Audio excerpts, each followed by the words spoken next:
Hi Kuya Maron and Team Tambayers in Japan. Na-receive ko na yung version 16 ng Tambay Cup. Napakaganda ng packaging niya Kuya. Premium quality. So let's open this one if premium quality ba itong cup na ito. So paano siya i-open? Yan lang. Wow. Ito yung cup. Ito. May pa-sticker pa si Boss Derek P.O. Balbeno nito. Tambay sticker. Hindi lang siya ordinary cup. So it's Tambay Cup version 16. Napaganda ng cup. 1, 2, 3, 4, 5, 6. May 6 panels siya. Then each panels may mga eyelets siya dito.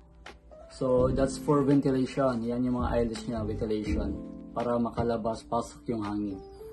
Then inside, oh, may signature pa ni Boss Pio dito. Inside may may something soft like cotton structure siya dito. Ito yung mga straps niya sa loob, nakatambay dito siya. So napakaganda ng cup guys. So ito yung visor niya, hindi siya totally flat. May pa-curve siya konti dito sa mga sides niya.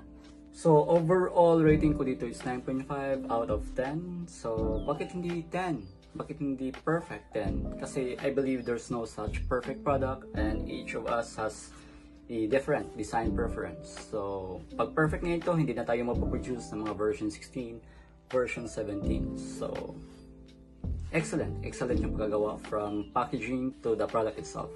So yan.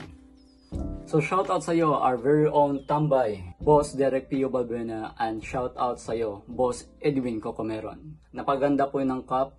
So it really met my expectations. Thank you. Expect ko yung mga new designs, mga ibang versions ng Tambay Cup. God bless. Thank you din kay Kuya Maron for shipping this product to me. Thank you Kuya, God bless.